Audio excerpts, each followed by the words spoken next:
Right, greetings all. Hope this finds you well as always, and it's time for our weekly update from the machine shop, where we've been doing a lot, but we sadly don't seem to have that much progress to show for it. Such is life. Anyway, it's mostly rectification work that's going on at the moment. Now, first up, we've got the crossheads. We saw these last week being set up on the borer.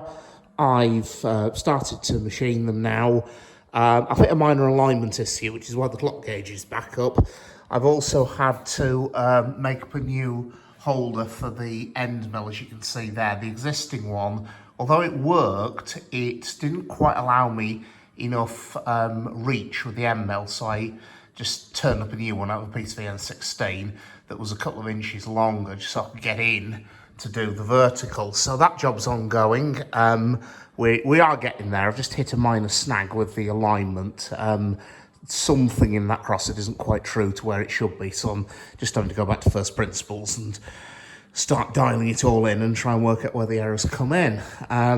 There's bits gradually disappearing off the floor because Barry and Mark are going great guns repinning the small motion, renewing pins that have worn beyond tolerance, and so the several rods have been retrieved to either go back out or to have further work done on them. So the pile of rods on the floor is getting slightly less, which is always nice.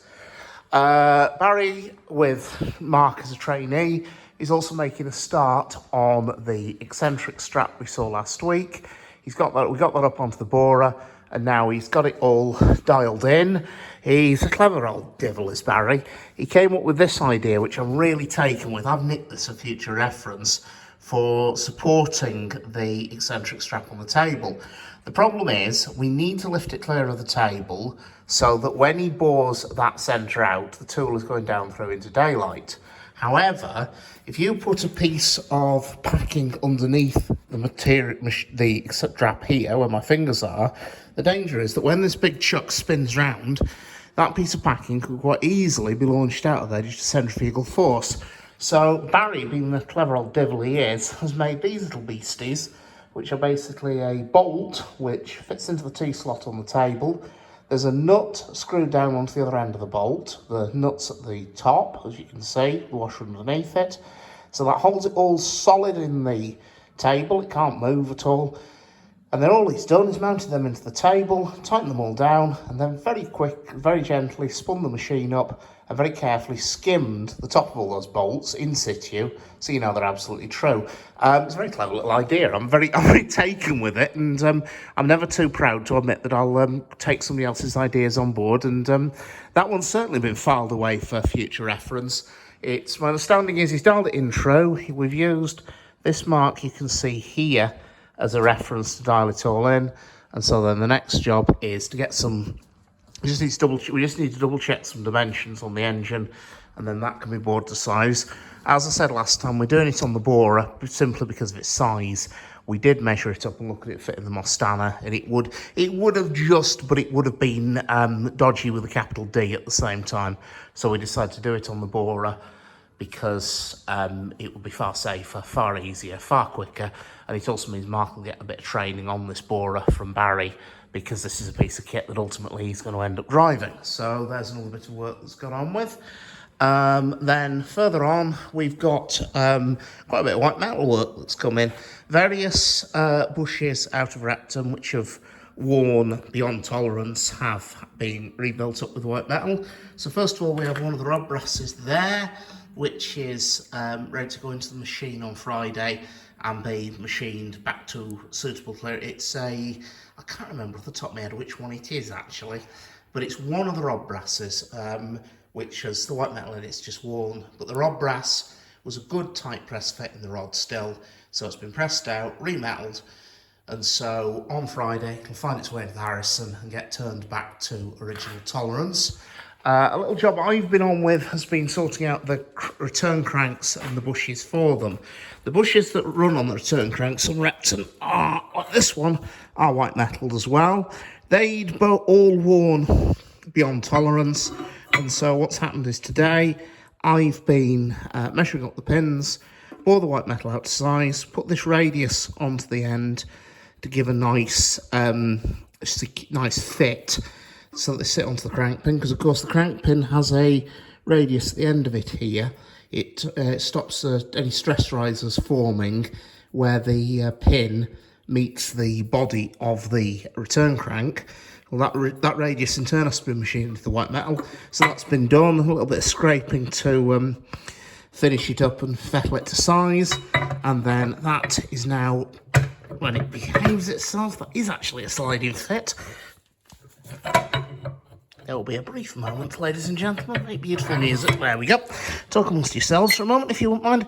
Yeah, that bush is a much slacker fit on that pin than it actually appears to be. It's just been awkward because of the camera, but that's ready to be pressed back into the bush. It's pressed back into the rod, sorry, and then that can be refitted. The other return crank, however, turned out to be slightly more challenging, because the problem on this was the pin had actually gone out of round. So it's worn about 10th thou oval. So before I could machine a bush, I had to machine the pin back to round.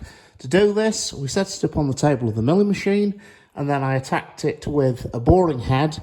But instead of using the boring head to enlarge a hole, I was using the boring head the other way round to instead reduce the diameter. For those who aren't familiar with these little things, they're very handy, because what you've got is you've got the body of the tool here, which is held in the spindle, and of course this all rotates, and then this here has a little slide which is adjusted through this feed screw here, so that this slide, by turning this knob here, can be moved in and out, just like a top slide on a lathe basically, but it can be moved in and out very precise amounts, and it in turn has this boring bar mounted onto it here, which acts like a fly cutter. And so by adjusting the radius that tool's travelling at, you can adjust the diameter of the hole or pin that tool machines. And so what I've been doing is simply going down the outside of that pin with the tool and skim the pin back to round. And then once that was done, we could, just as we did for the other one, once we had a definite measurement, take the bush, bore it out to size again, put the radius in, blah-de-blah-de-blah, and then there's another one that's good to go. All that's left to do on these is, if we look on the side, you will see there's a series of radial oil grooves in the middle of the bush there, and there should be another one there. Those have all, in the process of the bush being remetalled, been filled up with white metal, so they just need drilling out, the insides, any burrs on the inside cleaning up, and then that can be pressed back into the rod and all go back together. Another thing that's been going on is Craig, who's one of my new volunteers. He's been back in, and we've been making more progress on the bits for 806's bogie. Apologies, Eric's bits.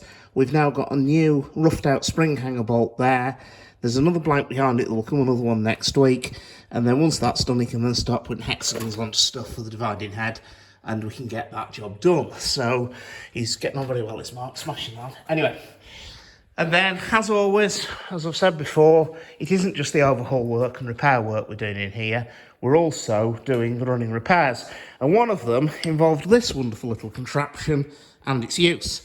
As always, it was the first job was to repair this thing. Now what this is a seat cutter.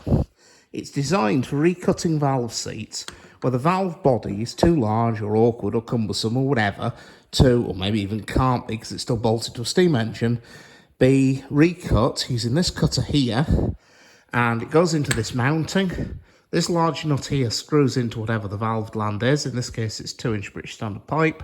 And then this screw here is used to advance the cutter.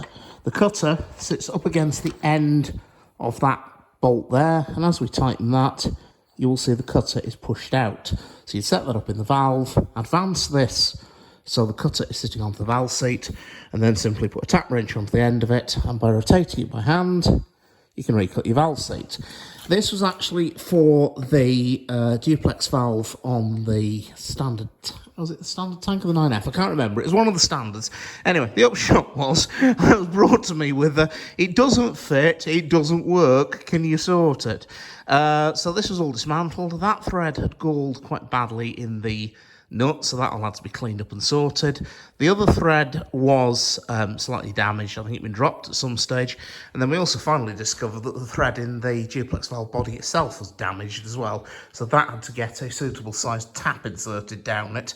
And then once that was all done, reassembled, then we could finally actually do the repair, recut the seats, and I would show you that, but unfortunately it's currently out in the great wide world on, I believe, the 9F. So, sorry folks, I can't show you any shiny bits there. But anyway, that's just to show that it isn't just the overhaul work here, it's also the running repairs, and sometimes you have to repair something to repair something. So anyway, folks, as always, I hope you found it educational, informative and interesting. I'll take care, and I'll see you around.